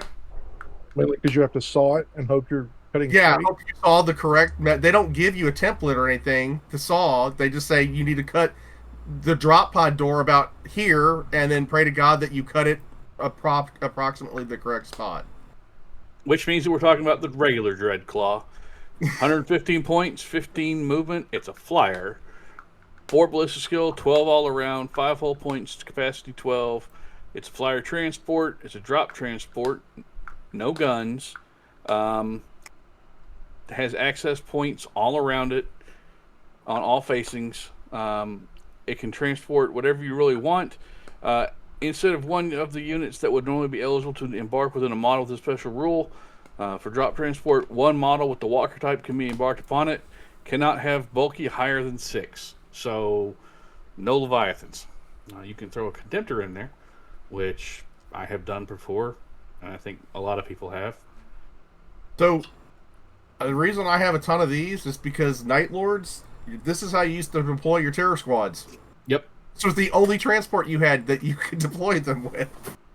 I used to deploy Blood Angel Terminators out of one of these. I have a small 5-man squad. I have 5 of these. I have 2. I bought 3 conversions off a friend, and I still haven't finished them. This is another one of those super expensive Forge World kits. Yep. If you can find them for cheaper, get them. If you like, there's also a really easy conversion to build something that looks a lot like these, that just involves a regular drop pod. The regular plastic, older drop pod kit. You basically flip the fins. Instead of going up, they go down. You cut them, and then you just build it. I've done it myself a couple times. For anyone who wants instructions on how to do it, they're out there. And they look good. There's also some conversion files where you print just the bits you need to convert it into the Dreadclaw, and you still use the drop pod portions that you would have used on the regular one. And from what I understand, they go together a lot cleaner than the Forge World variety. Yeah, I mean, if anybody ever wants to see how bad these are to build, I still have the instructions from the Forge World kit. It literally just is like, yeah, you've got to cut the drop pod door in half.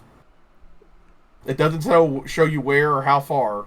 It's just you have to cut it in half, and then you have to fit the top half of the resin parts onto the bottom half of the drop pod door. And it's like there's not many parts that are used out of the... You basically have most of the drop pod left. It uses very little of it. It's like the fins and the doors, and that's it. Yep. It is an absolute abomination to build. The rules on it have gotten very different from what they used to be. It was a drop pod that could land, drop your stuff off again, and then take back off again and go someplace else. And it used to be able to do a heat blast when it landed and toast people. Yep. Now you can't do that either. Current edition has not been but I think this is another unit that people just have not given a fair shake yet this edition. I'm not even sure I've seen one on a table. And I'm going to try them out here in the near future. Oh, please do. And let me know how they do, because I still love it. I mean, it definitely has a spot, because it can transport, like, Primarchs, you know? If you're going to throw a Primarch out by himself, but... Yeah, it's a flyer. It comes in turn 1. I mean, it definitely has a spot, but it's like a very specific spot, I would say. I just highly would recommend people not getting the real Forge World kit of it, because it's just... Ugh. No, get that. Bri, you got your book? What are we looking at now? Big K, buddy. The special K. The Special K, the Charybdis? Yep. Oh, yeah. Oh, the Charybdis Assault Claw. It is movement 14, ballistic skill 4, front, side, and rear of 12, like all flyers. It's mono armor facing now. A hull point of 8, which is pretty tough to shift. I don't think you'll have much success in trying to shoot one of these down. Transport capacity of 22. You get the turret-mounted Charybdis missile launcher, which we might have to go find that in the rules. I don't remember the profile on that one. I'll go look it up. It has access points on all facings, like its little brother. It has the heavy drop transport rule. Charybdis can transport large units to the battlefield. Instead of one of the units that would normally be eligible to embark within a model with this special rule, one model with the walker type can instead be embarked upon it. The embarked model cannot have the bulky X special rule with a value greater than bulky 7. So this can, in fact, transport a Leviathan. So the Charybdis missile launcher, it's range 18, FP 5, RS 6, AP 4, D1, pinning 1. That's not bad. That's not bad at all. How many shots you say it was? Firepower 5? Hold on. I've already flipped. Firepower is 5. That's actually pretty solid. Used to It be is like basically, it used to be basically like a hurricane missile launcher, but I think it's not anymore. So It is type vehicle, flyer, and transport. Yep. And you get all that for 235 points. So this model was actually made a lot later than the Dreadclaw. Mind you, it is absolutely gargantuan. It's a lot of resin. It's all resin. It does require its own transport thing if you're getting foam from Battle Foam. Yep. It is a tall boy. Now, the cool thing about this model is they actually had somebody put some thought into it. While it is very spindly with the all the different arms and stuff that come down, they have holes put into them for magnets, and then they also slide in channels that are in the body into lock points on the body. So like you can kind of fold the claws in closer to the body for transport. And then like when you play it in game, you can deploy it out so there like stuff can actually get underneath it. Now, mind you, this is a very big chunk, very heavy resin. I would not recommend putting my models directly underneath it in case it decides to sit down, but that's up to you, man. Well, okay, so it's even worse now in one regard because this thing should be coming in on a flying base only now. It never actually lands. Right. Yeah. So for people like me who never actually sucks to suck, guys. It has a normal flying stand. It comes with it's like the one that would come with like a Valkyrie or a Zyphan or anything. And it's spindly as all get out. I would not do that. Yeah, I would mount this thing on a piece of ring. rebar. Yeah. Mount this on a piece of rebar. Or Or get like one of a those huge piece of acrylic. acrylic rods with a big magnet. Yeah. It has a little slot that you can use to stick the flight stand into it, but yeah, don't do that because this weighs way too much for that. Yep. It is a chunky boy. But again, it's another flyer, so it's coming in turn 1 with whatever's inside of it. Yep. Big transport capacity. Well, and it is coming in, but you have a chance to come in. I did the math on this. It has a threat range of like 34 inches or something if the squad inside is moved 7, I think. I did the math too. So it can reach out there pretty darn far. And yeah. And it's assault, right? Yep. I thought it was. No, it's no longer an assault vehicle. Not an assault vehicle, and it you can throw assault out of it. Yeah, it doesn't have the heat blast either. Yep, neither of them have the heat blast now. But still, this is one of those super cool looking models that really I think is super iconic for Heresy, because if you look at it, it just screams, I'm 40K or I'm Games Workshop, but I don't quite fit the 40K aesthetic. But the 30K aesthetic is just right for me. So, I own at this point 3: one for my Blood Angels, one for my World Eaters, and one for my Sons of Horus. These things can be a beast, but man, they look so good. They do. When you build it and you print it and you have this thing deployed, it just looks awesome. It's a very cool statement kind of model. It is, and that's one of the things I truly hate about the way the game has gone, to where your flyers don't just stay on the table. Yeah, they zoom back off after they do their mission. Yeah, not leaving this thing on the table, I think, is a tragedy, because it just looks cool. I've actually seen some of it. I saw maybe 2 of these at Adepticon, I want to say. There weren't a lot. I definitely saw a couple of them. I've seen them. I do remember seeing them at Adepticon this year. So, yeah, like I said, they're awesome looking. They're not the easiest build, but they are fun. Yeah, it's not a horror. I've built enough of them. They're not a horrible thing to build. They're not a horrible build. It's a little time consuming. A lot of glue. Yeah, that's very true. It's a big kit. It's a very large kit, very complicated, but it's not that hard to build. Yeah. Just take your time and you'll be okay. And as I said, it's already got holes put in them for magnets if you wanted to do that. So,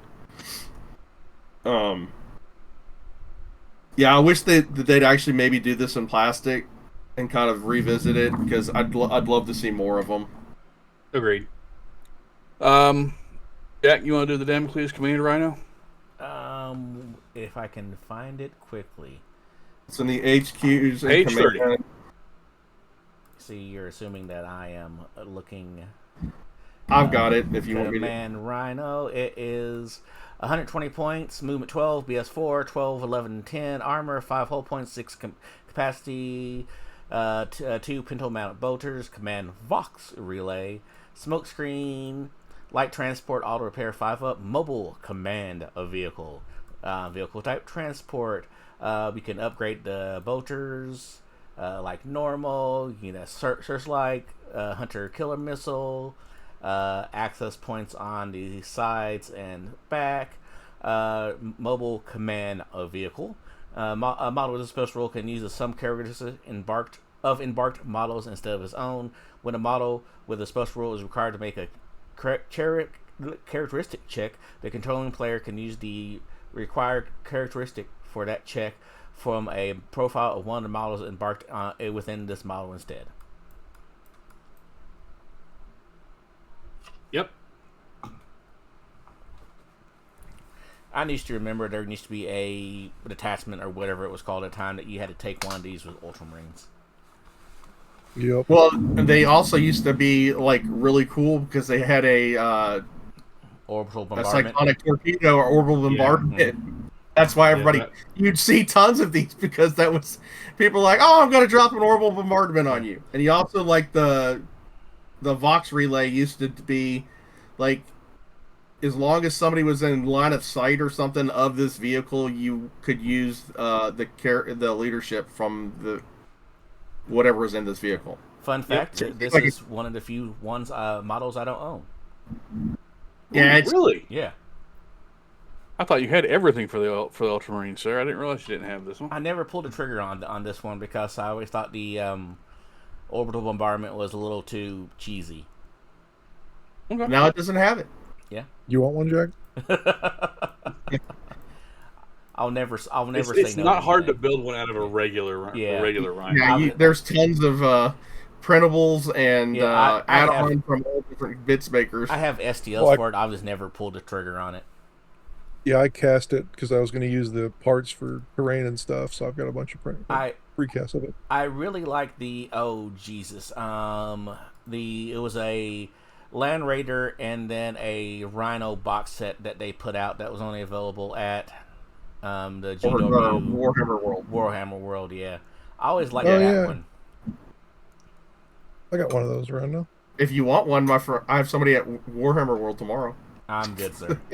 I'm not Okay. spending the It's like $200 or something. $400, yeah. 400 for the Command Rhino? No, I don't think it's that much. It's a for the Command box. Rhino and a Land Raider. Yeah, it's a box set. Yeah. Okay. Yeah, no. It holds 6 people, so you can put like a command squad with one of the commanders in it.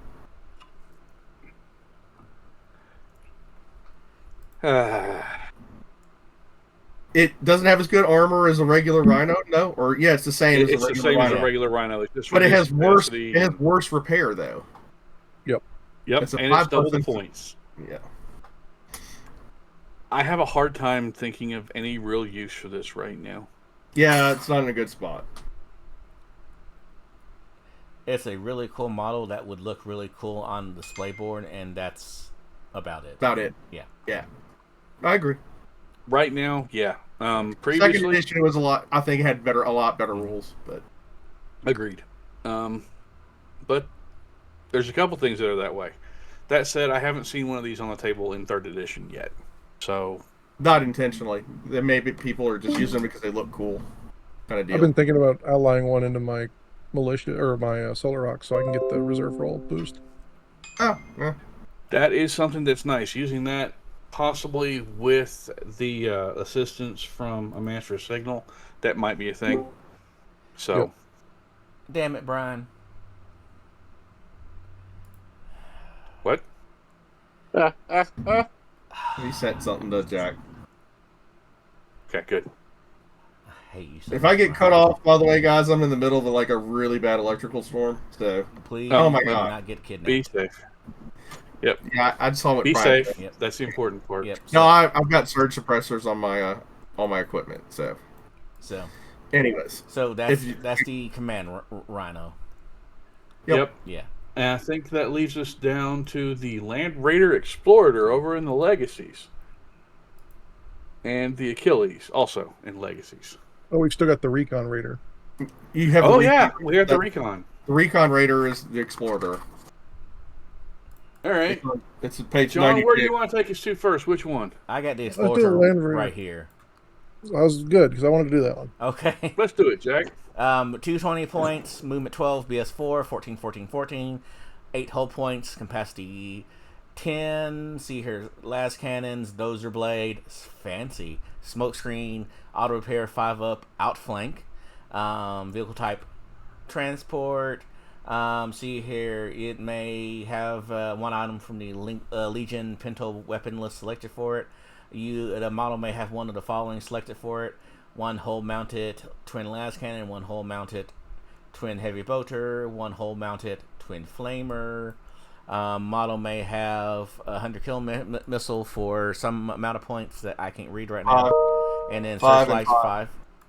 And then it has access points on both sides. Not the front, No front. because that's where the dozer blade goes. So holds 10.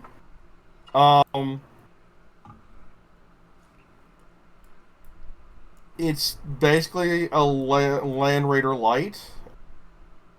It That- is. Does it include assault vehicle this time? No. No, just No. regular. It's just a regular vehicle. Yeah. Yeah. Transport. Yeah, that's a no for me, dog. Yeah. I mean, it's 220 points, and like, 265? You get a full-on Land Raider. Yeah, that's kind of the thing that puts us in a bit of an odd spot. It's not it's not an assault vehicle, so you're kind of limited there. And with what it can do, being reduced transport, no assault, kind of argues against itself being included. It Well, if has you buy out. the heavy. Yeah, the outflank helps it, but if you buy the heavy bolter, you're only 30 points difference. Yeah. So, like, if you don't put anything in the hull, or if you do put anything in the hull like a normal person, you're not far away from a regular Land Raider. Yeah, I bought Because there was that one Rite of War in first and second where everyone had to be in Land Raiders. Yep. And so I bought conversion parts for 6 of these. Oh, Ooh, It was cheap. I was buying them from bit sellers, and no one wanted the Land Raider hulls. So I was but getting these them for like were 20 bucks a piece. used to. Well, I'd have to get the book out, but I think these were a lot cheaper in second edition. I think so Yep. too. I think they were a lot cheaper, and like they had a couple other extra rules with them on top of Outflank. So I knew that they did not have assault vehicle last time. So Yeah. that was a big thing before for me that made me really kind of turned off on this. And I've been turned off on it for a while. Yep. I think we forgot one from our list, and I'll bring it up when we get to the end. Okay. So, what's next? The Achilles? Or Yep. From Legacies. Yep. 280 gets you movement 10, BS4, 10 hull points, only 6 transport capacity this time. Mm-hmm. You come with 2 sponsored mounted twin multi-meltas, a front-mounted quad launcher, smoke screen but no assault vehicle. You can swap the multi-meltas for twin Volkite culverins for free. You can take pinto weapons. You can buy hunter killer or searchlights for 5, and access points only on the sides.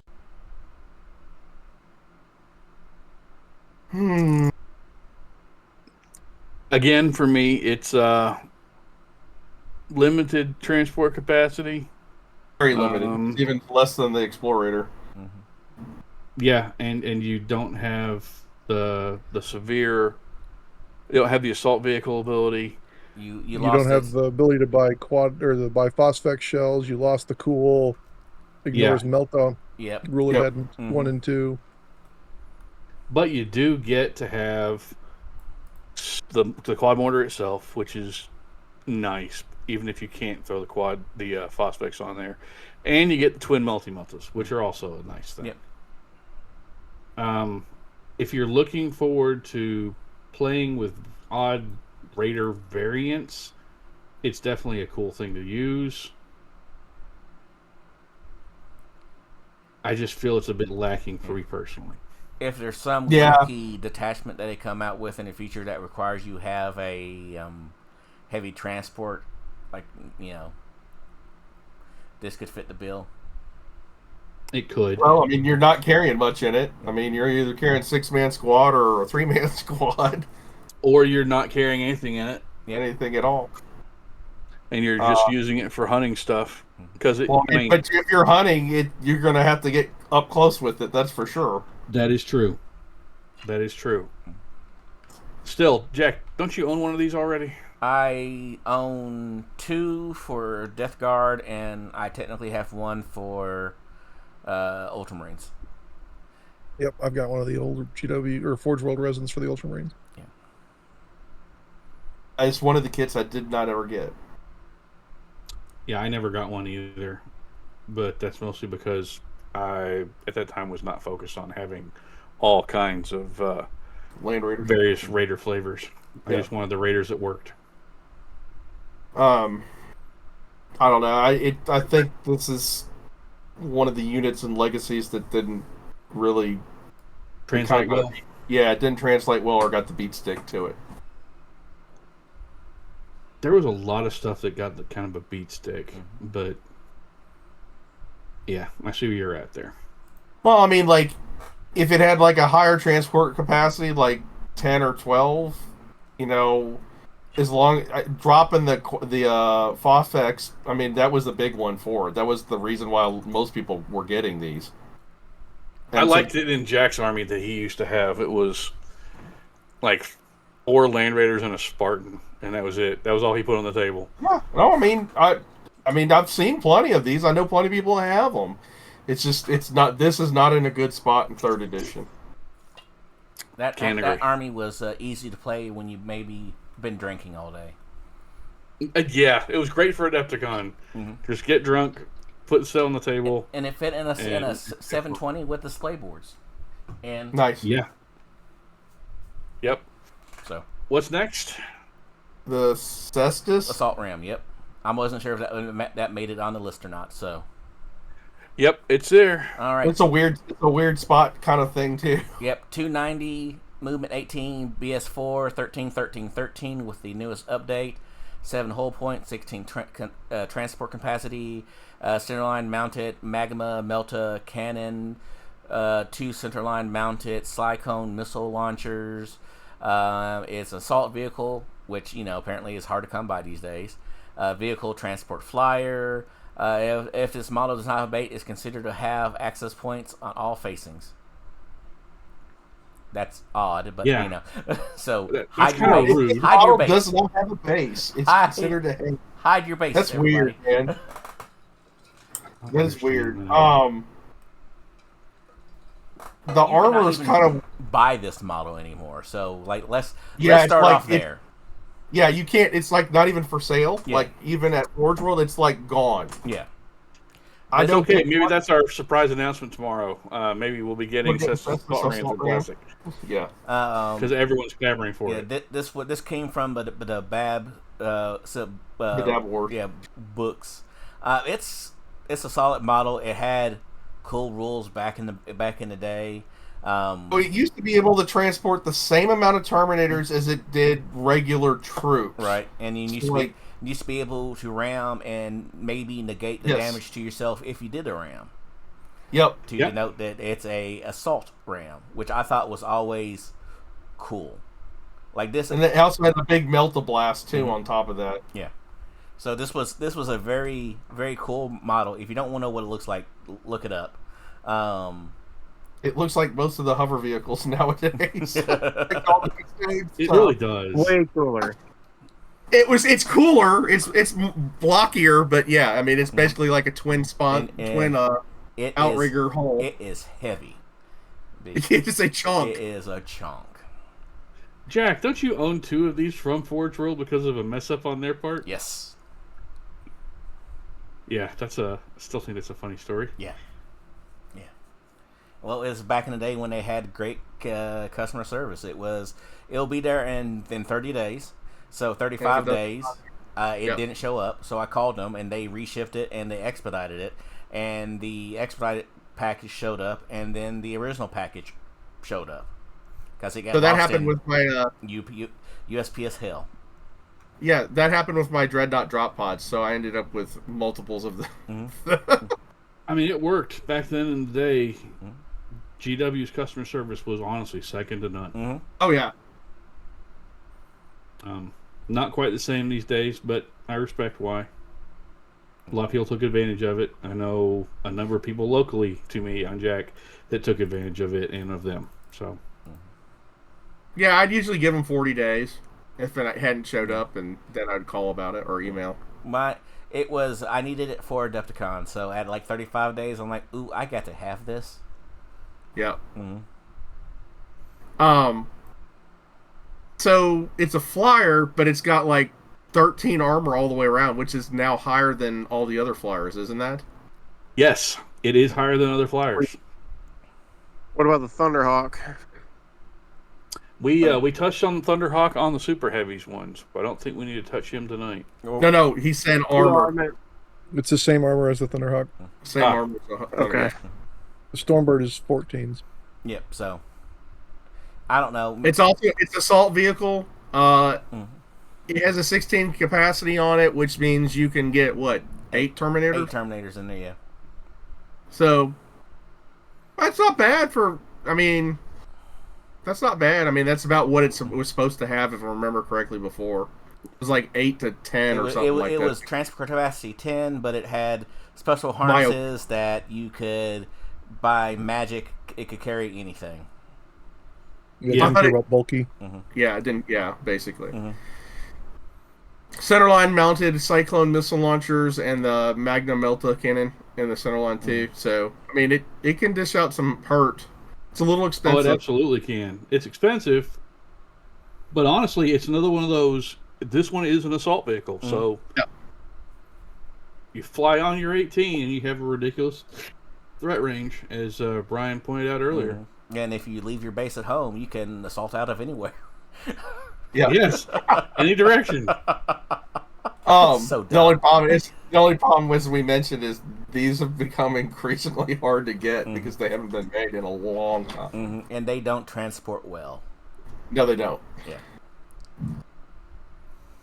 So the first time I encountered a Cestus assault ram was seeing Jack having gotten it and me going, "The hell is that?" and probably me being too excited over it does all of this, and it's so cool. It's like a Land Raider. Yeah. Mm-hmm. And then seeing that Jack had 2 of them, I was like, "What the hell?" Has this And that was really about gone when I special? started getting That was when I started getting Sicarans, and I'm not going to complain. So I actually really love this model, and I think for 265 points for 290. 290 points for a ridiculous turn 1 charge with something nasty inside of it, I think it would be funny as hell to see it on the table. Yeah, I think a lot of people wouldn't even know what the heck it was at this point. Yeah, you know, and you honestly, know what? most people intercepting with stuff that can hurt 12, it's 13, so it's harder. Yep. Do you know what's funnier than seeing 1 on the table? Seeing 2? 2. Seeing 2. Thank you, Jack. How about some red butchers in it? I mean, you could. You really could. You could put 8 red butchers in it and dump them out and go, surprise! And yeah. I mean, it's got decent movement, too. I mean... Yeah, it does. With 18 inches of movement, that is definitely a clip. You know, are making me want to bust out my old ones. Yep. The new hotness is assault rams, everybody. You hear The it new now. hotness is Cestus Assault Rams. Jack said it first. That is the meta we're going to be going against. Good All luck, right, good luck finding them. Yeah. Is that all of them? Well, you have some oddballs like the Thunderhawk Transporter and the Storm Eagle. Those are super heavies that we covered on the super heavy edition. Storm Eagle's not. Is it not? No, the Storm Eagle is the Fire Raptor size one. It's Fire Raptor. Oh, yep. That's true. Mm-hmm. That's technically more of a transport than anything else. Well, let's cover it. That's why I threw it in. 200 points, 18 movement, 4 ballistic skill, 12 all around, 6 all points, 16 capacity, and it too is an assault vehicle. Comes stock with a centerline mounted twin heavy bolter, centerline mounted vengeance launcher, 4 centerline mounted Tempest rockets. It's a vehicle stable, transport, and flyer. It is an assault vehicle, as I mentioned. You can have the centerline mounted twin heavy bolter swapped out for a twin multi-melta, also centerlined, or a twin cyclone. Or a cyclone missile launcher. The multi-melta is 15. The cyclone is 10. It has access points on all facings, so you can jump off the nose if you really want to. It can also have its 4 centerline mounted Tempest rockets swapped out for 4 mounted Hunter killer missiles for 15 points, or 2 centerline mounted twin las cannons for 30 points.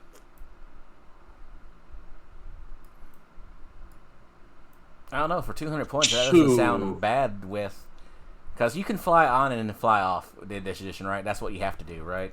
Yeah, you basically you declare like a mission. It flies, does that one mission, then it leaves. Yeah. Yep. And it's an assault vehicle. Yep.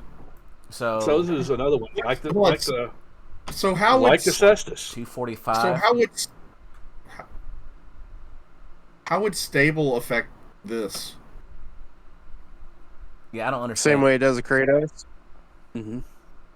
You just don't count as moving for any of your las cannon weapons and stuff like that. So any heavy or ordnance keywords you count as stationary. So you'd fire them with the full effect of those rules. Okay. Yep. Yeah, you wouldn't get any extra guns because the flyer rule limits that. Right. That said, it's 200 points, and while it is a lower armor value than the Cestus, it is still an assault vehicle, and it does have that transport capacity. Flyers are still pretty hard to shoot at. Yep. They are, and it does have good guns for later coming in and doing some serious strafing runs. Kind of makes you wonder. Now I saw these played at Adepticon. And it's not available on Forge World. Ooh, maybe it'll be. Maybe that's what we're getting. Wasn't on it available Monday. earlier this year? It used to It be, was. yeah. Because underneath flyers, it is gone. Or aircraft, I'm sorry. Oh. Let's hold on. Let me look. Let me dig. That's Sometimes kind of interesting. This kit, absolutely atrocious to build. Yeah, I bought yeah. mine all assembled. Yeah. This isn't like the top 3 worst kits to build. Period. Like right there with the Dreadclaw and the Dread Drop Pod. You don't want my This 2 is cents on it. not. Jack, if you search for it, It pops it's up. still there. Yeah, it is not on the flyer for some reason. Yeah, because I just put in the search bar 240. Yep. Yeah. So I have 2 of these. One is built. I think I went through something like 20 rubber bands. You have the Storm hair Eagle, or clips. you have the Fire Raptor. No, I have the Fire Raptor because it's pretty much the same thing, Yeah. model-wise. There's a slight difference. In my opinion, These things are not fun. the to ball build. turrets on the Fire Raptor makes it worse. Honestly, it probably does. Probably does, yeah. The Fire Raptor version is a nightmare. It is probably the top worst kit I've ever assembled in my life. I do not imagine this being that much better. You can still buy it. It's available to buy. Yeah. Well, it's yeah. temporary out of stock, online only. What mine it says you can add it to cart. I'm on the U.S. site. Oh, maybe I'm on the UK. Yeah. It is $240, Jeff. Yeah, which is insane. Oh, that's the Yeah, Fire Raptor. Sorry. Yeah, this thing is functional. It could be good. If you are actually going to build an entire list focused on around an Air Force, using these guys to drop things in, could be very functional and could be fun. But that said, building it's a nightmare. Find them pre-built somewhere. Yep. So There's one thing I need to go back and say. I just saw the Charybdis online. Holy shit, they're $350 now. that sounds right. I'm not surprised. They used to be like $240. Yeah. They're Anyways, yeah. no. This was built. It's a hybrid kit. That's one of the problems with it. Correct. It's resin that has shrunk or have been over. The molds have been overused with a plastic kit. Mm-hmm. Yep. And it shows its age. Yep. And I know I've seen all kinds of 3D print like sides for this to try and fix some of the problems that they have with this kit. Like to repair it, basically, to make it like you able to actually build it without like a jig and clamps. Yeah. So not to rush us along, let's go ahead and get final thoughts so I can get this thing edited. Yeah. Transports are ubiquitous. There's all different kinds of Everyone's them, different flavors. There's big heavy ones. There's small cheap ones. There's fast flyy ones. And there's slow and stationary ones. There's slow ones that really you don't need to be buying. If you are playing Heresy and you're using Marines and you're not using one of the transports, you're really losing out because they add so much. They really do. Well, they get your Marines to where they like. Hopefully, they help protect your Marines getting someplace. Yep, and that's important. Yeah. So, all right, any shout-outs? There's an excellent way of playing defensively using your transports in this edition where you can make a reaction move to get back inside and prevent your squads from being chewed up by terrible melee. Like me. Like Duncan. Like Duncan. I think, honestly, the best transport right now flat out is just the Rhino. Don't lie. That's just assault ram, man. That's assault ram. Okay, while I love the assault ram and I love the ideas we're all having about how to play an assault ram, the fact that you can assault out of a Rhino now, bringing back the old Rhino rush, even if it's not quite as easy to do since you don't get the setup move, I think the Rhino is heads and tails above everybody else right now on the table, just because of how easy it is to make functionality out of it for whatever you want to do, even if you're not in a close combat. I'm going to say my piece here, in that if you've been playing 3rd edition for almost the full year it's been out now, try mixing it up. Try a new transport type. Try a drop pod. Try one of the flyers. Buy Storm Eagles. Storm Eagles and Cestus, man. Bring them back. Make it hot. Yeah. Honestly, branch out. Play with more stuff. Have fun. That's the name of the game, right? Yep. So, shout outs. ATC, that's the big one coming up. Yep. ATC is this month. End Give of me a it. second. I'll pull up dates. While you're looking up that, I've got, we're going in June to the Crimson Lion again, June 14th at 12 p.m. And then in July, New World Gaming, July 18th at 10 a.m. Holy shit. What? Cestus Assault Ram. Cheapest I can see is $322. There you go, Jack. It's probably 1-2 kilogram container of resin. Jesus. The ATC is this year, June 26th, 27th, 28th in Chattanooga, Tennessee. There is Heresy going on there. Our friend Blake and our friend Mace will be running the stuff down there. It's being run by Scenic City Heresy and Bama Heresy together. There's an event pack PDF on the website. If you are interested in getting posters, we have sent posters down to them to give away to people. So there's that too. Giving them some stickers too. Nice. Well, there'll be swag there from us if you're going. I have their ZM table for that event sitting in my garage right now. Cool. Another event, but I know it's for next year, but it's a key date that y'all might want to know about. Adepticon. So everybody knows it moved. The dates are later into April next year, but the key date that's coming up is June 23rd. That's when the hotel blocks go live. So if you're planning on going and you want to stay somewhere remotely close to the actual event, that's something you need to think about. Yep. Also, our friends over at Ferrix have the Pillars of Dolus Prime event in Kansas City, June 20th and 21st. That's looking to be another fairly fun game from them. That's at the Cardboard Corner Cafe in Overland Park, Kansas. As always, they throw a great thing. So, homes will love going out there and play if you can. I'm sure it'll be a great time. Yep. Rob, you got anything coming up in Michigan? Discord not letting me unmute. I got July 18th, I believe, Zone Mortalis event at Far Harbor Gaming. I've not seen the event listing for it yet, but I'm 95% sure it's going to happen.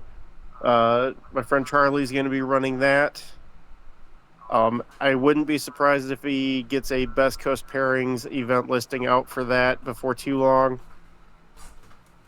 And then I'll know more info about it. But 1,500 points is on Mortalis. Don't know the start time, but it'll be on the 18th of July. Cool. The last one that I know of is going to be at CharCon, C-H-A-R Con, July 10th, 11th, and 12th.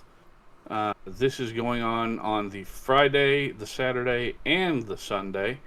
It is the Warhammer 30K Horus Heresy Bromance. It's teams, because everyone loves team games. And it's free to enter. There are 20 total tickets. That is being held in Charleston, West Virginia, I believe. Yeah, Charleston, West Virginia. You can find them just by flat out Google, or we'll have a link event thrown up into our Discord for anyone who might be interested. And I think that's it. Is it Nova this weekend? No. Nova's generally like Labor Day It was weekend. Labor Day August-ish. weekend. Yeah. Yeah. Well, Nova's August, coming up too. So. Yep. The Nova's coming up. Our friend Ben Marsh is doing all that stuff for Heresy down there. And I It's think on that's all the shout-outs. September 1st. Yep. So, John, shut us down, brother. Yeah, thank you everybody for joining us on this, the 173rd episode of the Heresy Accountabilibuddies Podcast. My name is John. I've been joined by Ryan. Duncan. Jack. And Jamie. and always remember to stay accountable to yourselves, to your buddies, and your hobby. And we'll talk to you next time. Bye-bye now. There you go. Like and subscribe and see ya.